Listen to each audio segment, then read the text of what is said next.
Dear student, welcome to Angam Public School. Hope you all are doing good. Today is the fourth lecture of science and this is the chapter number 2, crop production and management. Okay, we will continue with this topic, harvesting and storage. These two topics are end of this chapter. Okay, first one is the harvesting. What is harvesting? Harvesting क्या होता है कि जब crop mature हो जाता है, okay, तब उसको हम क्या करते हैं, फिर उसका कटिंग करते हैं, ओके, तो उसको हम हार्वेस्टिंग बोलेंगे. तो harvesting of a crop is an important task. The cutting of crop after it is mature is called harvesting. The cutting of crop after it is mature is called harvesting. Okay, in harvesting crops are pulled out or cut close to the ground. या तो उसको खींचा जाता है या तो उसको क्या किया जाता है कि ग्राउंड के नजदीक से उसको कट किया जाता है. It usually takes 3 to 4 months for a cereal crop to mature. Cereal crop को मैच्योर होने के लिए यूजुअली 3 to 4 months लगते हैं. कितने मंथ्स लगते हैं? 3 to 4 months लगते हैं. Okay, and harvesting is our country is either done manually by sickle. Okay, this picture is sickle. ये पिक्चर है वो सिकल की पिक्चर है. ओके, इसको हम गुजराती में आई थिंक दातरडू बोलिए. ओके, तो this is a sickle and by a machine called harvester. Okay, harvesting हमारे इंडिया में दो हमारी जो कंट्री है उसमें मैन्युअली 2 टाइप्स की होती है. एक तो सिकल से होती है और सेकंड वन जो मशीन से होती है. मशीन से होती है उसको हार्वेस्टर बोलते हैं. वो जो मशीन है उसको क्या बोलते हैं? Harvester. Okay, in the harvested crop the grain seeds need to be separated from the chaff. Okay, from the chaff, यानी कि जो ग्रेन होता है, ओके, हार्वेस्ट करते हैं तब उसमें सब कुछ होता है. काफ यानी जो फोतरे होते हैं उसके, ओके, वो सब. तो उसको भी हमको क्या करना पड़ता है? उसको सेपरेट करना पड़ेगा ना. ओके, तो this process is called threshing. वो जो प्रोसेस है उसको क्या बोलते हैं? थ्रेसिंग बोलते हैं. Okay, this is carried out with the help of machine called combine which is in fact a harvester as well as a thresher. Okay, आजकल तो उसको कंबाइन होता है, हार्वेस्टर और थ्रेशर दोनों कंबाइन होता है. ऐसा मशीन भी होता है जिसको कंबाइन भी बोलते हैं और उसको harvester as well as thresher भी बोलते हैं. ओके, जिसकी वजह से हमको वो क्या होता है, कट भी होता है, क्रॉप हार्वेस्ट भी होते हैं और सेकंड के उसमें से काफ होता है जो सेपरेट भी हो जाता है automatically. Okay, look at this picture is combine. Okay, after harvesting, sometimes stubs are left in the field, which are burnt by farmers. Paheli is worried. She knows that it causes pollution and it may also catch fire and damage the crops lying in the field. Okay, harvesting के बाद जो stubs बचते हैं, stubs यानी कि ये जो yellow colour के होते हैं फोतरे जैसे, ओके, जो ब्रांचेस जैसे येलो सूखी लकड़ियाँ जैसा होता है, ओके, वो जो बचते हैं उसको फार्मर्स क्या करते हैं? बर्न करते हैं और उसकी वजह से एयर पोल्यूशन होता है. ओके, और जो क्या करता है? एयर को पोल्यूट करता है. ओके, और damage the crops lying in the field. Okay, farmers with small holdings of land do the separation of grains and chaff by winnowing. Okay, जो फार्मर्स जिसके पास कम है, ओके, जिसके पास जमीन कम है, ओके, लैंड कम है, तो वो लोग कैसे ग्रेन को सेपरेट करते हैं? विनोइंग से करते हैं. Okay, winnowing like, okay, this picture is show the winnowing machine. Okay, और विनोइंग के बारे में ऑलरेडी आप 6th क्लास में आप उसके पढ़ चुके हैं. उसमें क्या होता है कि विनोइंग कैसे होता है? एक साइड से हवा आती है, ओके, और जो लाइटर पार्ट्स होता है, जो लाइटर पार्ट्स कौन सा होता है? काफ का होता है. जो फोल्ले होते हैं, फोतरे होते हैं, वो एक साइड हो जाते हैं और जो हार्डर सब्सटेंस होते हैं, जो ग्रेन्स का जो होता है मेन हार्ड वाला पार्ट, वो एक स्ट्रेट ही नीचे एक जगह पे इकट्ठा होता है. Okay, harvest festivals. Okay, harvesting में हार्वेस्ट फेस्टिवल्स भी सेलिब्रेट किए जाते हैं. तो after 3 or 4 months of hard work there comes the day of the harvest.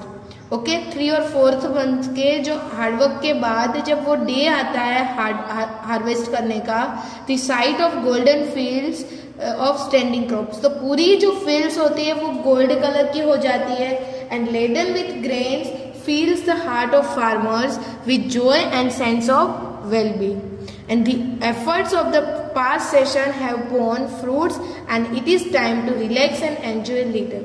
Okay harvest के बाद सब फार्मर्स खुश हो जाते हैं और टाइम होता है रिलैक्स करने का। Okay and the period of harvest is thus of great joy and happiness in all parts of India. और ये जो पीरियड होता है हार्वेस्टिंग का वो हैप्पीनेस और ग्रेट जॉय लाता है इंडिया के सब पार्ट्स में। And men and women celebrate it with great enthusiasm and special festival associated with the harvest season are Pongal, Baisakhi, Holi, Diwali, Nabanya and Bihu. Okay ये स्पेशल फेस्टिवल्स है जो हार्वेस्ट सीजन में हार्वेस्टिंग के बाद ये सेलिब्रेट किए जाते हैं। Okay now next storage. Okay storage of produce is an important task. If the harvested grains are to be kept for a longer time, they should be safe from moisture, insect, rats and micro organisms. Okay आपने harvest कर दिया crop को, उसके बाद जो आपको जो grains मिलते हैं वो आप लॉन्गर टाइम तक उसको आपको संभालना पड़ता है। ऐसा तो नहीं एक साथ में सब हम खा जाते हैं, सब बेच देते हैं, ऐसा तो नहीं है। तो उसको हमको एक तो मॉइस्चर यानी कि भेज से उसको बचाना होता है, इंसेक्ट से बचाना होता है, रेड से बचाना होता है और कुछ माइक्रो ऑर्गेनिज्म से उससे भी बचाना होता है। ओके तो उसके लिए स्टोरेज चाहिए कि नहीं। ओके तो harvested grains have more moisture. Harvested किए गए जो ग्रेन्स होते हैं, जो फ्रेशली ग्रेन्स होते हैं, वो जल्दी से मॉइस्चर हो जाते हैं। इट फ्रेशली हार्वेस्टेड ग्रेन्स यानी कि seeds are stored without drying, they may get spoiled और अटैक्ड बाय ऑर्गेनिज्म। ओके उसको विदाउट ड्राई किए उसको स्टोर किया जाता है, क्योंकि उसको स्टोर करेंगे तो वो स्पॉइल हो जाएंगे और कुछ ऑर्गेनिजम्स बैक्टीरिया उस पर अटैक करेंगे, making they unfit for use और फॉर जर्मिनेशन। ओके तो उसमें फिर क्या होगा, वो जो सीड्स हो गए वो जर्मिनेट हो गए। Okay Hence, before storing them, the grains are properly dried in the sun to reduce the moisture in them. Okay, जो freshly seeds होते हैं, okay, उसको ड्राई किए बिना अगर हम स्टोर करेंगे तो वो स्पॉइल हो जाएंगे, उसमें बैक्टीरिया अटैक करेंगे। ओके और उसमें मे भी उसका जर्मिनेट होना भी स्टार्ट हो जाएगा, क्योंकि वो ह्यूमिड हो जाएंगे उस टाइम पे, उस ऐसा एटमोसफियर होगा तो उसकी वजह से। तो उससे पहले उसको सन के रेस के नीचे उसको ड्राई करने पड़ेंगे प्रॉपरली, उसमें से मॉइस्चर होगा वो पहले रिड्यूस करना पड़ेगा हमको। Okay this prevents the attack by insect pest, bacteria and fungi. Okay और वो प्रिवेंट करता है इंसेक्ट पेस्ट से, बैक्टीरिया और फंगी से। Okay I saw my mother putting some dried neem leaves in the iron drum containing wheat. I wonder why. आपने देखा होगा मोस्टली हमारे घर में जो हम व्हीट के जो कंटेन करते हैं, उसका जो स्टोरेज करते हैं, उसमें हम नीम के पत्ते भी डालते हैं। ओके क्यों?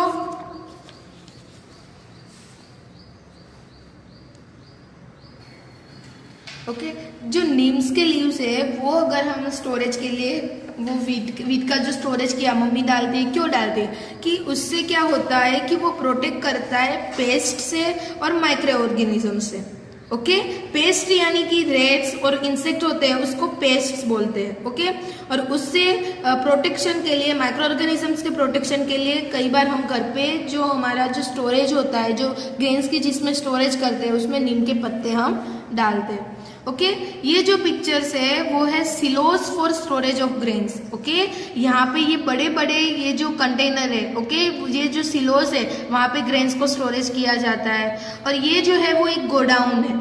ओके यहाँ पे स्टोरेज किया जाता है गनी बैग्स में, इसको ग्रेनरीज बोलते हैं। Storage of grains in Ghani bags in granaries.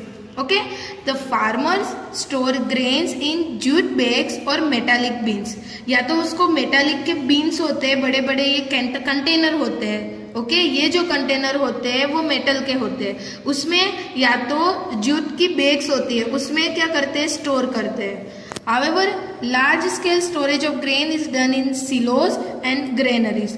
Okay, और जो बड़े स्केल में अगर उसको स्टोरेज करना होता है, ओके, तो उसको करते हैं सिलोज या ग्रेनरीज में, ओके, जो प्रोटेक्ट करता है पेस्ट लाइक रेट्स और इंसेक्ट से।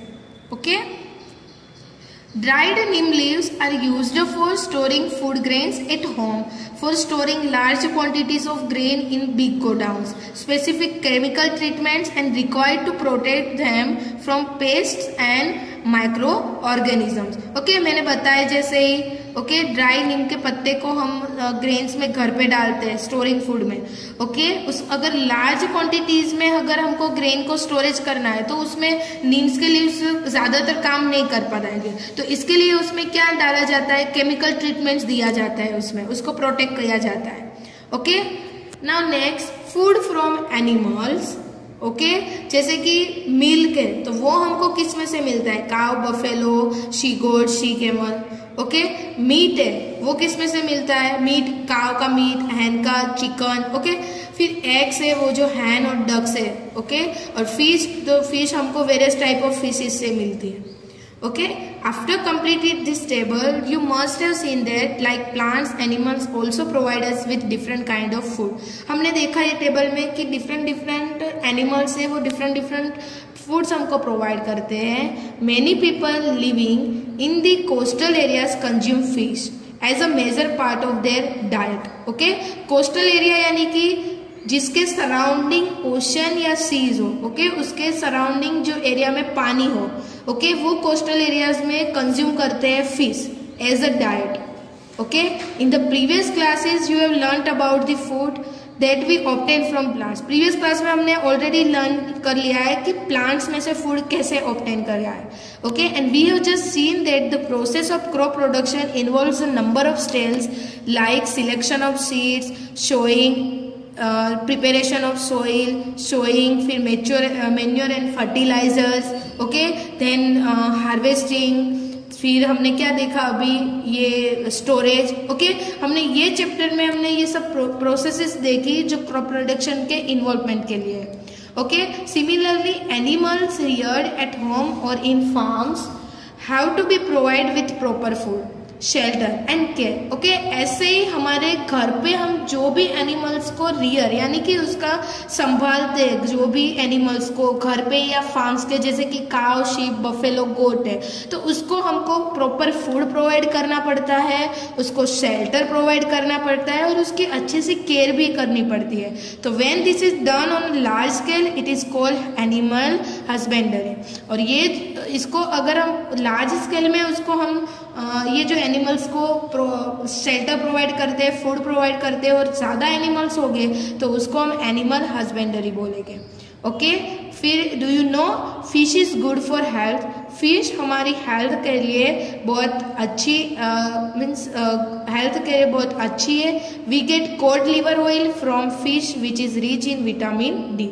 उसमें से हमको कॉड लिवर ऑयल मिलता है जिसमें बहुत सारा क्या होता है, विटामिन डी होता है। Okay, now we will discuss some keywords of this chapter. Okay, हमने ये चैप्टर यहाँ पे कंप्लीट किया। Now we will discuss the keywords of this chapter. Okay, agriculture practices. Okay, starting वाला पॉइंट ही था एग्रीकल्चर प्रैक्टिसेस। क्या होता है, what do you mean by agriculture practices? Agriculture practices means various activities used for agriculture productions. Okay, now second, animal husbandry. Just हमने वो लर्न किया। ओके, लार्ज स्केल में एनिमल्स को क्या करते हैं, रियर करते हैं। ओके, तो वो क्या होगा, एनिमल हस्बेंडरी। क्रॉप यानी कि मैंने आपको क्रॉप यानी कि जो प्लांट्स होते हैं। Okay, when plants of the same kinds are grown and cultivated at one place on a large scale. Okay, जो प्लांट्स होते हैं एक ही प्लेस पे उसको लार्ज स्केल में कल्टीवेट किया जाता है, उसका प्रोडक्शन किया जाता है, उसको क्रॉप बोलते हैं। नेक्स्ट है फर्टिलाइजर, केमिकल सब्सटेंसेस। ओके, जो हम सॉइल में डालते हैं वो फर्टिलाइजर्स। फिर है ग्रेनरीज। ग्रेनरीज अभी मैंने जस्ट आपको पिक्चर बताया कि ये क्या है, ग्रेनरीज, ओके, जहाँ पे स्टोरेज किया जाता है ग्रेन्स को गनी बैग्स में, okay, one type of godown. Next है हार्वेस्टिंग, ओके, हार्वेस्टिंग में जब क्रॉप मैच्योर हो जाते हैं फिर उसको कट किया जाता है, ओके। देन है इरिगेशन। इरिगेशन में क्या होता है कि इरिगेशन में वाटर एक अप्रोप्रिएट इंटरवल में क्रॉप्स को वाटर सप्लाई किया जाता है, उसको इरिगेशन बोलते हैं। फिर एक खरीफ क्रॉप, आपको खरीफ और राबी क्रॉप मैंने आपको बताया था, खरीफ और राबी क्रॉप के बारे में। जो खरीफ क्रॉप्स है वो कौन से सीजन में ग्रो किए जाते हैं, रेनी सीजन में, और जो राबी क्रॉप है वो कौन से सीजन में उसको ग्रो किया जाता है, तो विंटर सीजन में, ओके। देन मैन्योर जो ऑर्गेनिक सब्सटेंस है जिसको प्लांट्स और जो डेड एनिमल्स है उसको डिकम्पोज करके बनाया जाता है, ओके। प्लाव यानी उसको सोइल को क्या करते हैं, वो अप डाउन करते हैं, सोइल को लूज करती है, जिसकी वजह से उसमें एयर सर्कुलेशन अच्छे से हो। राबी जैसे मैंने बताया वैसे विंटर सीजन में क्रॉप्स ग्रो किए जाते हैं। सीड्स यानी आपको पता है। फिर है सिलोज भी क्या है, जिसमें बड़े स्केल में, लार्ज स्केल में ग्रेन्स को क्या किया जाता है, स्टोर किया जाता है। सोइंग यानी बोना सीड्स को, स्टोरेज यानी कि ग्रेन्स को जब आफ्टर हार्वेस्टिंग एंड थ्रेसिंग उसको एक जगह पे आपको स्टोरेज करना पड़ता है, ओके। थ्रेसिंग यानी कि उसमें जो काफ होता है, जो स्टेब होता है, उसको हमको ग्रेन्स में से क्या करना, उसको अलग करना पड़ता है, सेपरेट करना पड़ता है, इसके लिए हम थ्रेसिंग यूज होता है। वीड्स क्या होते हैं, unwanted grass which grows in the with the crops, okay. जो अनवांटेड ग्रास होता है, ओके, जिसकी हमें जरूरत नहीं होती है, वो होता है वीड्स, और वो जो निकालने के लिए हम यूज करते हैं वीडिसाइड्स यूज करते हैं, ओके। देन है विनोइंग यानी विनोइंग में क्या होता है, वो भी वन टाइप ऑफ थ्रेसिंग जैसा ही होता है, बट इसमें क्या होता है, एयर की हेल्प से हम क्या करते हैं, सेपरेट करते हैं, ओके, ग्रेन्स को और काफ को सेपरेट करते हैं, okay. Now we will recall what we have to learn in this chapter. Okay, हमने क्या किया इस चैप्टर में? Okay, let us start to beginning to the end.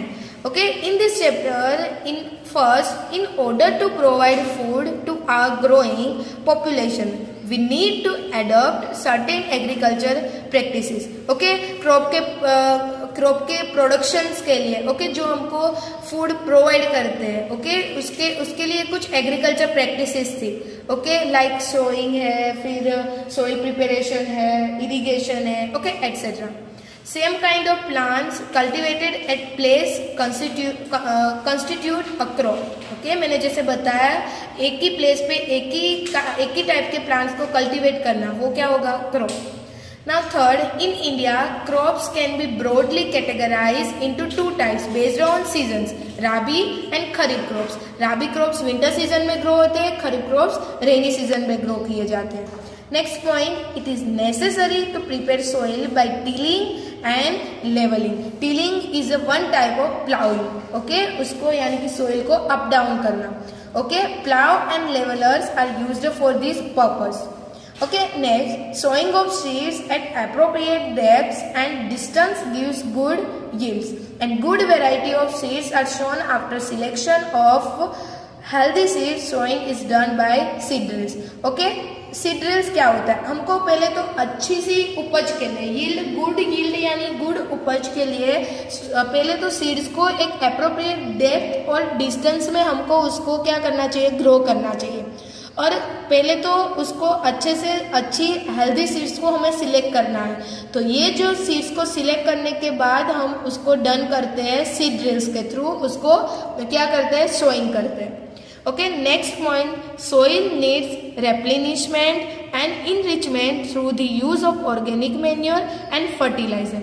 Replenishment and enrichment यानी कि उसको न्यूट्रिएंट से फुल करना, तो उसके लिए ऑर्गेनिक मैन्योर और फर्टिलाइजर यूज किया जाता है। Use of chemical fertilizers has increased tremendously with the introduction of new crop varieties. Okay, chemical fertiliser से क्या होता है कि इंक्रीज होता है introduction of new crop varieties. Okay, then supply of water to crops at appropriate intervals is called irrigation. Now next, weeding involves removal of unwanted and uncultivated plants called the weeds. Harvesting is cutting of the mature crop manually or by machine. Manually हम किससे उसको cut करते हैं, sickle से, और machine जो होता है उसको हार्वेस्टर बोलते हैं. Separation of grain from the chaff is called threshing. Chaff को हम ग्रेन से सेपरेट करना वो थ्रेसिंग है.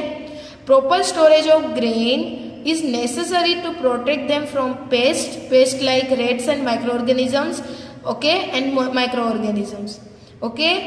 फिर food is also obtained from animals for which animals are reared. This is called animal husbandry, okay. Here we completed our chapter number 2, crop production and management. In next lecture we will continue with the chapter number 2, microorganisms, friend and foe. So students, keep learning, stay home and stay safe.